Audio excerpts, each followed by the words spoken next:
ओम नमो भगवते वासुदेवाय। ओम नमो भगवते वासुदेवाय। ओम नमो भगवते वासुदेवाय। आप सबका आज के श्रीमद् भगवत गीता यथारूप के हिंदी रीडिंग में हार्दिक स्वागत है। हम अध्याय नंबर 10 स्टार्ट करने वाले हैं। श्री भगवान का ऐश्वर्य। मुखम करोति वाचालम पंगुम लंघयते गिरिम यत्कृपातमहं वन्दे श्री गुरुं दीनतारिणं परमानंद माधवम श्री चैतन्य ईश्वरम। हरि ओम तत्सत्। श्लोक नंबर 1। श्री भगवान उवाच भूय एव महाभावो बाहो शृणु मे परमं वचः यत्ते अहं प्रीयमाणाय वक्ष्यामि हितकाम्यया। श्री भगवान ने कहा, हे महाबाहु अर्जुन, और आगे सुनो, चूंकि तुम मेरे प्रिय सखा हो, अतः मैं तुम्हें तुम्हारे लाभ के लिए ऐसा ज्ञान प्रदान करूंगा जो अभी तक मेरे द्वारा बताए गए ज्ञान से श्रेष्ठ होगा। तात्पर्य द्वारा प्रभुपाद की जय। पराशर मुनि ने भगवान शब्द की व्याख्या इस प्रकार की है,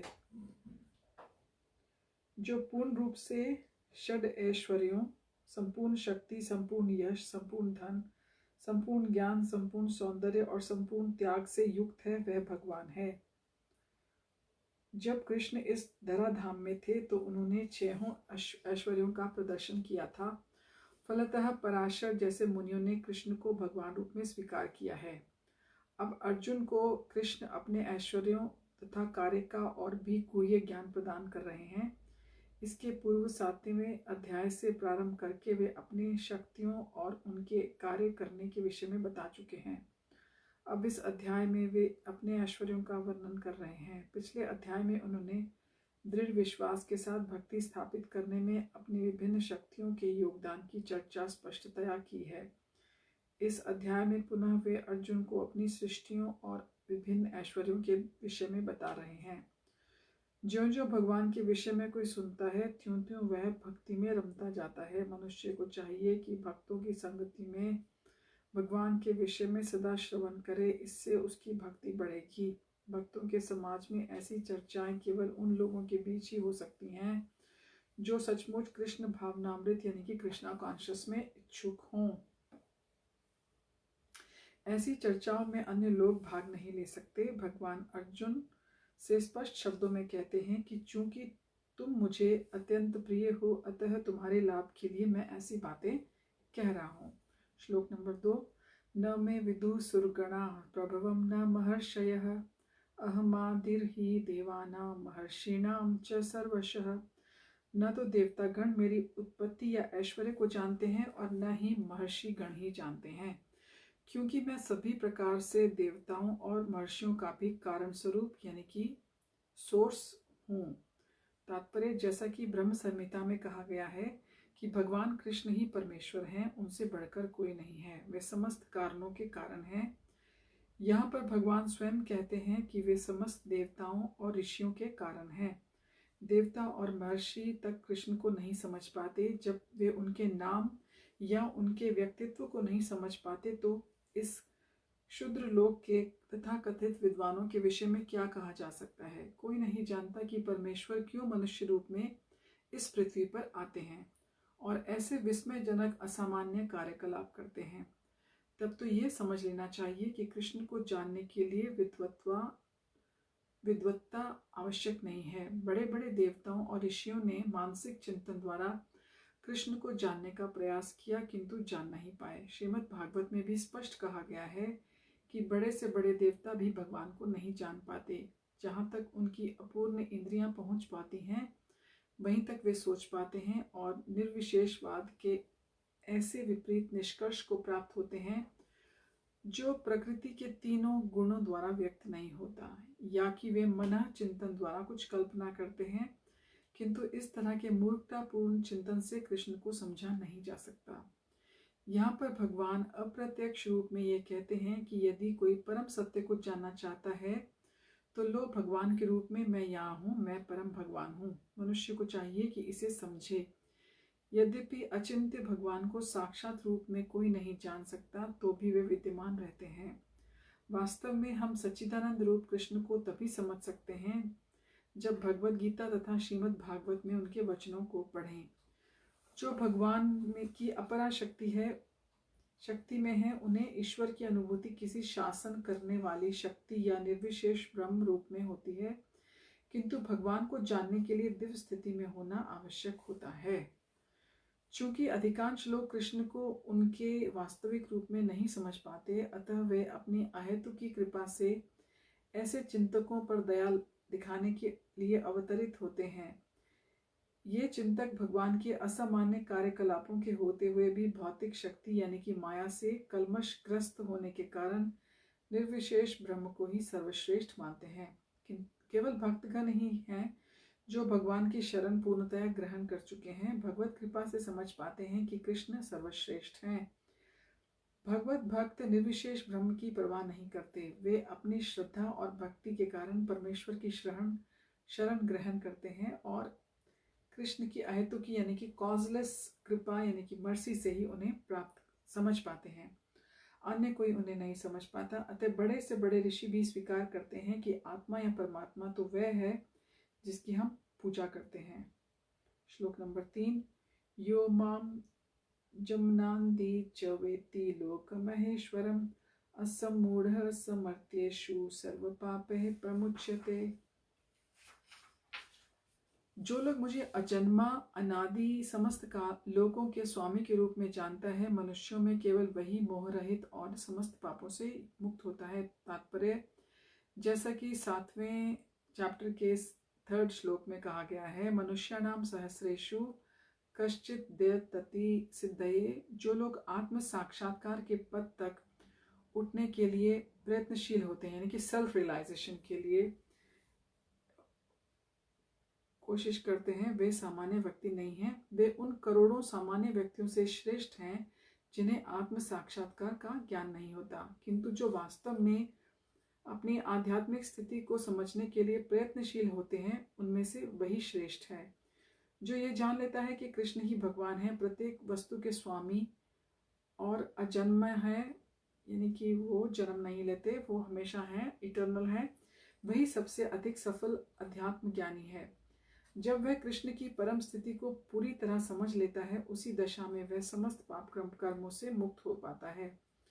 यहाँ पर भगवान को अज अर्थात अजन्मा कहा गया है, किंतु वे द्वितीय अध्याय में वर्णित उन जीवों से भिन्न हैं जिन्हें अज कहा गया है। भगवान जीवों से भिन्न हैं क्योंकि जीव भौतिक आसक्तिवश जन्म लेते और मरते रहते हैं। बद्ध जीव यानी कि कंडीशन सोल्स अपने शरीर बदलते रहते हैं, किंतु भगवान का शरीर परिवर्तनशील नहीं है। यहाँ तक कि जब वे इस लोक में आते हैं तो भी वे उसी अजन्मा रूप में आते हैं। इसीलिए 4थे अध्याय में कहा गया है कि भगवान अपनी अंतरंगा शक्ति यानी कि इंटरनल पोटेंसी के कारण अपरा शक्ति माया के अधीन नहीं है, अपितु पराशक्ति में रहते हैं।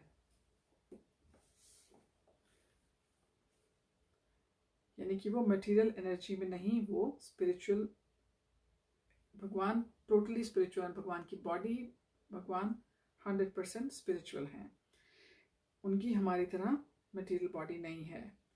इस श्लोक के वेति लोक महेश्वरम शब्दों से सूचित होता है कि मनुष्य को यह जानना चाहिए कि भगवान कृष्ण ब्रह्मांड के सभी लोकों के परम स्वामी हैं। वे सृष्टि के पूर्व थे, अपनी सृष्टि से भिन्न हैं। सारे देवता इसी भौतिक जगत में उत्पन्न हुए हैं, किंतु कृष्ण अजन्मा है। फलतः वे ब्रह्मा और शिवजी जैसे बड़े बड़े देवताओं से भी भिन्न है, और चूंकि वे ब्रह्मा, शिव और अन्य समस्त देवताओं के सृष्टा हैं यानी कि सोर्स हैं, अतः वे समस्त लोगों के परम पुरुष हैं। अतएव कृष्ण उस हर वस्तु से भिन्न है जिसकी सृष्टि हुई है, और जो उन्हें इस रूप में जान लेता है वह तुरंत ही सारे पाप कर्मों से मुक्त हो जाता है। परमेश्वर का ज्ञान प्राप्त करने के लिए मनुष्य को समस्त पाप कर्मों से मुक्त होना चाहिए, जैसा कि भगवत गीता में कहा गया है कि उन्हें केवल भक्ति के द्वारा जाना जा सकता है, किसी अन्य साधन से नहीं। मनुष्य को चाहिए कि कृष्ण को सामान्य मनुष्य न समझे, जैसा कि पहले कहा जा चुका है। वे केवल मूर्ख व्यक्ति ही उन्हें मनुष्य मानता है। इसे या भिन्न प्रकार से कहा गया है, जो व्यक्ति मूर्ख नहीं है, जो भगवान के स्वरूप को ठीक से समझ सकता है, वह समस्त पाप कर्मों से मुक्त है। यदि कृष्ण देव की पुत्र रूप में विख्यात हैं, तो फिर वे अजन्मा कैसे हो सकते हैं? इसकी व्याख्या श्रीमद् भागवत में भी की गई है। जब वे देवकी और वसुदेव के समक्ष प्रकट हुए तो वे सामान्य शिशु की तरह नहीं जन्मे थे। वे अपने आदि रूप में प्रकट हुए और फिर एक सामान्य शिशु में परिणत हो गए। कृष्ण की अध्यक्षता में जो भी कर्म किया जाता है वह दिव्य है, यानी कि डिवाइन है। वह शुभ और अशुभ फलों से दूषित नहीं होता। इस जगत में शुभ या अशुभ वस्तुओं का बोध बहुत कुछ मनोधर्म है, क्योंकि इस भौतिक जगत में कुछ भी शुभ नहीं है। प्रत्येक वस्तु अशुभ है, क्योंकि प्रकृति स्वयं ही अशुभ है। हम इसे शुभ मानने की कल्पना मात्र करते हैं। वास्तविक मंगल तो पूर्ण भक्ति और सेवा भाव से युक्त कृष्ण भावनामृत यानी कि कृष्णा कॉन्शियस पर ही निर्भर करता है। अतः हम तनिक भी चाहते हैं कि हमारे कर्म शुभ हों तो हमें परमेश्वर की आज्ञा से कर्म करना होगा। ऐसी आज्ञा श्रीमद् भागवत और भगवत गीता जैसे शास्त्रों से या प्रामाणिक गुरु से प्राप्त की जा सकती है, यानी कि बोनाफाइड स्पिरिचुअल मास्टर से ली जा सकती है। चूंकि गुरु भगवान का प्रतिनिधि होता है, रिप्रेजेंटेटिव होता है, अतः उसकी आज्ञा प्रत्यक्षतः परमेश्वर की आज्ञा होती है। गुरु, साधु और शास्त्र एक ही प्रकार की आज्ञा देते हैं। इन तीनों स्रोतों में कोई विरोध नहीं होता। इस प्रकार से किए गए सारे कार्य इस जगत में शुभ अशुभ कर्म फलों से मुक्त होते हैं।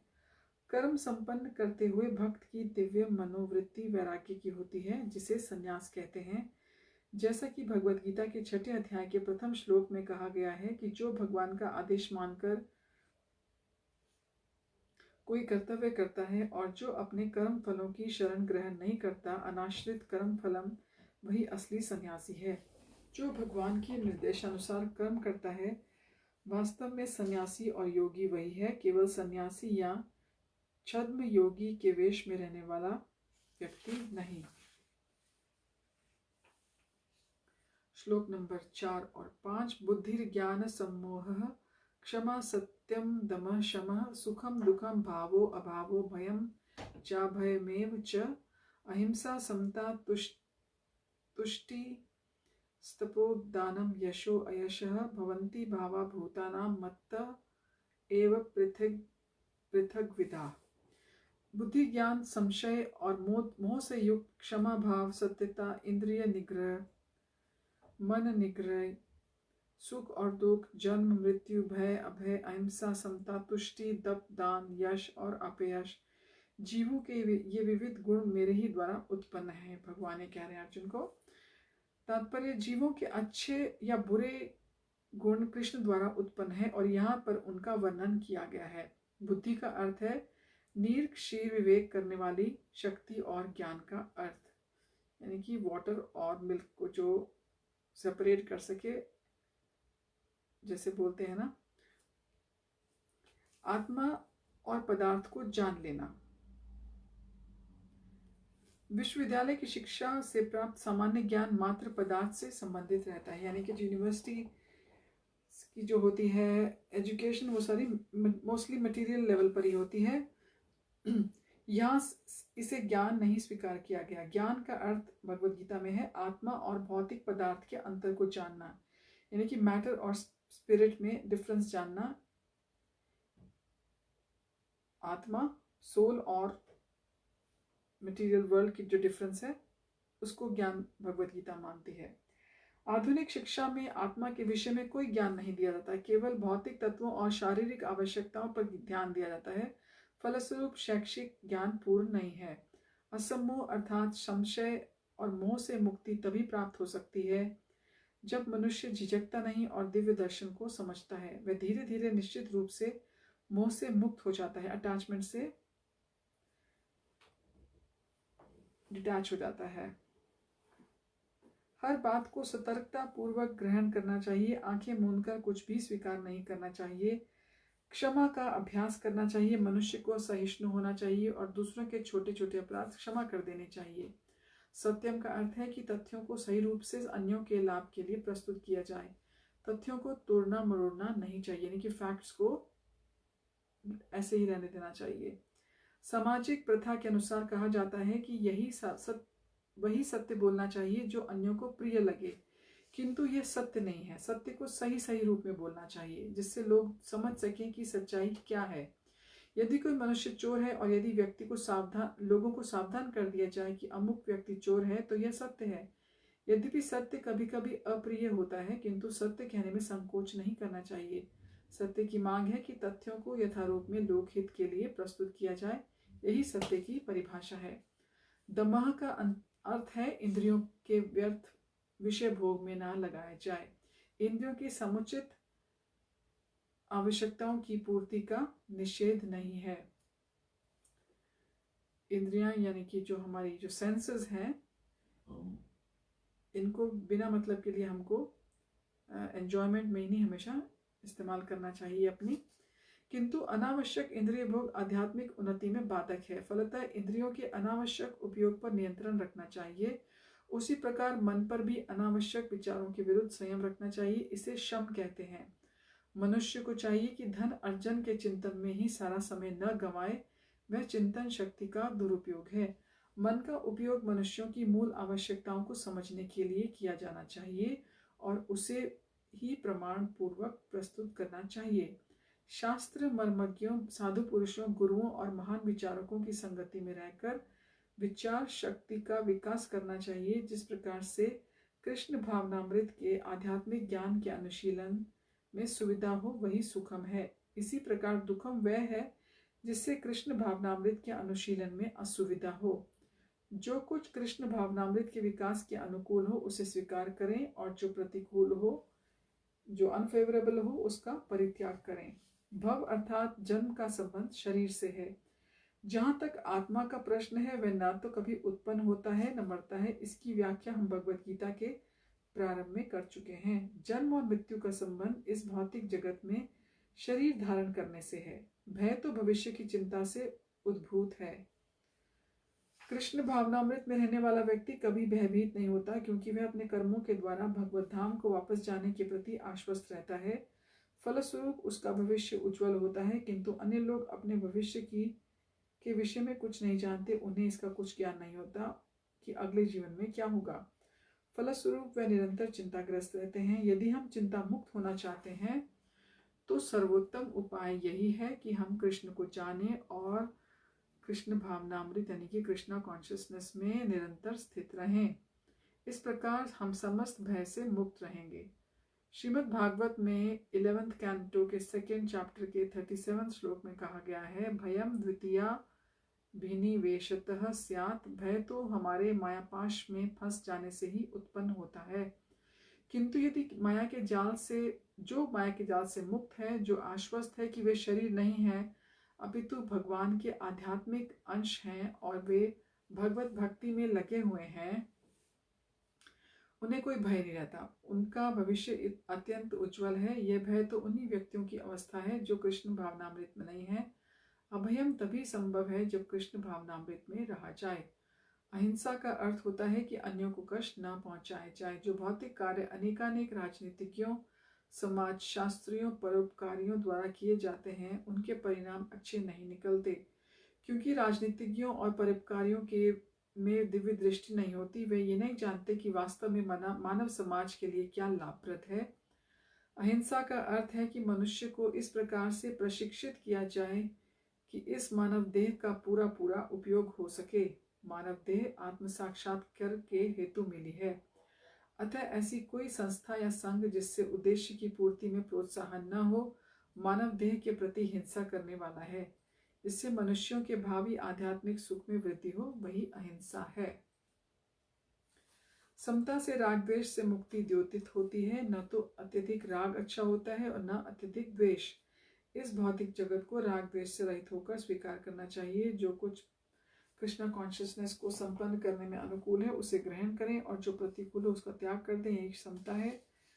कृष्ण भावनामृत युक्त व्यक्ति को न तो कुछ ग्रहण करना होता है न त्याग करना होता है। उसे तो कृष्ण भावनामृत संपन्न करने में उसकी उपयोगिता से प्रयोजन रहता है। तुष्टि का अर्थ है कि मनुष्य को चाहिए कि अनावश्यक कार्य के अधिकाधिक वस्तुएं एकत्र करने के लिए उत्सुक न रहे। उसे तो ईश्वर की कृपा से जो मिल जाए उसी से प्रसन्न रहना चाहिए। यही तुष्टि है। तपस का अर्थ है तपस्या। तपस के अंतर्गत वेदों में वर्णित अनेक विधि विधानों का पालन करना होता है। यथा प्रातः काल उठना और स्नान करना। कभी कभी प्रातः काल उठना अति कष्ट कारक होता है, किंतु इस प्रकार स्वेच्छा से जो भी कष्ट सहे जाते हैं वे तपस्या कहलाते हैं। इसी प्रकार मास के कुछ दिनों में उपवास रखने का भी विधान है। हो सकता है कि इन उपवासों को करने की इच्छा न हो, किंतु कृष्ण भावनामृत के विज्ञान में प्रगति करने के संकल्प के लिए उसे ऐसे शारीरिक कष्ट उठाने होते हैं किंतु उसे व्यर्थ ही अथवा वैदिक आदेशों के प्रतिकूल उपवास करने की आवश्यकता नहीं है।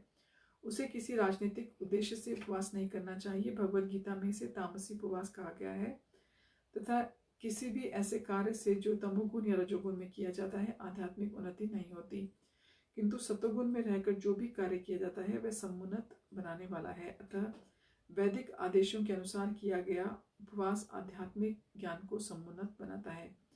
जहाँ तक दान का संबंध है, मनुष्य को चाहिए कि अपनी आय का 50% किसी शुभ कार्य में लगाए। और यह शुभ कार्य क्या है? यह कृष्ण भावनामृत में किया गया कार्य ऐसा शुभ कार्य ही नहीं अपितु सर्वोत्तम होता है। चूंकि कृष्ण अच्छे हैं इसलिए उनका कार्य भी अच्छा है। अतः दान उसे दिए जाना चाहिए जो कृष्ण भावनामृत में लगा हो। वेदों के अनुसार ब्राह्मणों को दान दिया जाना चाहिए। ये प्रथा आज भी है, यद्यपि इसका स्वरूप वह नहीं है जैसा कि वेदों का उपदेश है, फिर भी आदेश यही है कि दान ब्राह्मणों को दिया जाए, क्योंकि वे आध्यात्मिक ज्ञान के अनुशीलन में लगे रहते हैं। ब्राह्मण से यह आशा की जाती है कि वह सारा जीवन ब्रह्म जिज्ञासा में लगा दे। ब्रह्म जानातीति ब्राह्मण है, जो ब्रह्म को जानने वही ब्राह्मण है। इसलिए दान ब्राह्मणों को दिया जाता है, क्योंकि वे सदैव आध्यात्मिक कार्य में रत रहते हैं और उन्हें जीविकोपार्जन के लिए समय नहीं मिल पाता। वैदिक साहित्य में सन्यासियों को भी दान दिए जाने का आदेश है। सन्यासी द्वार द्वार जाके भीख मांगते हैं। वे धनार्जन के लिए नहीं अपितु प्रचारार्थ ऐसे करते हैं। वे द्वार द्वार जाके गृहस्थों को अज्ञान की नींद से जगाते हैं। चूंकि गृहस्थ गृह कार्यों में व्यस्त रहते हैं, अपने जीवन के वास्तविक उद्देश्य को कृष्ण भावनामृत जगाने को भूले रहते हैं। अतः वह सन्यासियों का कर्तव्य है कि वे भिखारी बनकर गृहस्थों के पास जाएं और कृष्ण भावनामृत होने के लिए प्रेरित कर सकें। वेदों का कथन है कि मनुष्य जागे और मानव जीवन में जो प्राप्त करना है उसे प्राप्त करे। सन्यासियों द्वारा यह ज्ञान और विधि वितरित की जाती है। अतः सन्यासी को भगवान को तथा इसी प्रकार के उत्तम कार्यों को दान देना चाहिए, किसी सनक के कारण नहीं। यशस भगवान चैतन्य के अनुसार होना चाहिए। उसका कथन है कि मनुष्य तभी प्रसिद्धि यानी कि यश प्राप्त करता है जब वह महान भक्त के रूप में जाना जाता हो। यही वास्तविक यश है। यदि कोई कृष्ण भावनामृत में महान बनता है और विख्यात होता है तो वही वास्तव में प्रसिद्ध है। जिसे ऐसा यश प्राप्त न हो वह अप्रसिद्ध है। ये सारे गुण संसार भर में मानव समाज में तथा देव समाज में प्रकट होते हैं। अन्य लोकों में भी ये विभिन्न तरह के मानव हैं और ये गुण उनमें भी होते हैं। तो जो व्यक्ति कृष्ण भावनामृत में प्रगति करना चाहता है उसमें कृष्ण के ये सारे गुण उत्पन्न कर देते हैं। उसमें कृष्ण ये सारे गुण उत्पन्न कर देते हैं, किंतु मनुष्य को तो इन्हें अपने अंतर में विकास करना होता है। जो व्यक्ति भगवान की सेवा में लगा रहता है वह ज्ञान भगवान की योजना के अनुसार इन सारे गुणों को विकसित कर लेता है। हम जो कुछ भी अच्छा या बुरा देखते हैं उसका मूल श्री कृष्ण है। इस संसार में कोई भी वस्तु ऐसी नहीं जो कृष्ण में ना हो, यही ज्ञान है। यद्यपि हम जानते हैं कि विभिन्न वस्तुएं भिन्न रूप से स्थित हैं, किंतु हमें अनुभव करना चाहिए कि सारी वस्तुएं कृष्ण से ही उत्पन्न होती हैं। श्लोक नंबर 6। महर्षयः सप्त पूर्वे चत्वारो मनवस्तथा मद्भावा मानसा जाता येषाम लोक इमाः प्रजा। सप्तऋषिगण तथा उनसे भी पूर्व 4 अन्य महर्षि एवं सारे मानव जाति के पूर्वज सब मेरे मन से उत्पन्न हैं और विभिन्न लोकों में निवास करने वाले सारे जीव उनसे अवतरित होते हैं। तात्पर्य, भगवान यहाँ पर ब्रह्मांड की प्रजा का आनुवांशिक वर्णन कर रहे हैं। ब्रह्मा परमेश्वर की शक्ति से उत्पन्न आदि जीव है जिन्हें हिरण्यगर्भ कहा जाता है। ब्रह्मा से 7 महर्षि और इनसे भी पूर्व 4 महर्षि सनक, सनातन और सनत कुमार एवं सारे मनु प्रकट हुए। ये 25 महान ऋषि ब्रह्मांड के समस्त जीवों के धर्म पथ प्रदर्शक कहलाते हैं। असंख्य ब्रह्मांड हैं और प्रत्येक ब्रह्मांड में असंख्य लोक हैं और प्रत्येक लोक में नाना योनियां विवास करती हैं। ये सब इन्हीं 25 प्रजापतियों से उत्पन्न होते हैं। कृष्ण की कृपा से 1000 दिव्य वर्षों तक तपस्या करने के बाद ब्रह्मा को सृष्टि करने का ज्ञान प्राप्त हुआ। तब ब्रह्मा से सनक, सनंदन, सनातन और सनत कुमार उत्पन्न हुए। उनके बाद रुद्र और सप्तऋषि, और इस प्रकार भगवान की शक्ति से सभी ब्राह्मणों और क्षत्रियों का जन्म हुआ। ब्रह्मा को पितामह कहा जाता है, यानी कि ग्रैंडफादर, और कृष्ण को प्रपितामह यानी कि ग्रेट ग्रैंडफादर, पितामह का पिता। इसका उल्लेख भगवद गीता के 11वें अध्याय श्लोक नंबर 39 में किया गया है। तो अपनी रीडिंग को 7वें श्लोक से कंटिन्यू करेंगे। आप सबका हमारे साथ जुड़ने के लिए धन्यवाद।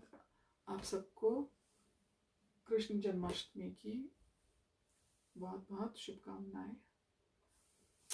हरि ओम तत्सत। हरे कृष्णा। श्रील प्रभुपाद की जय।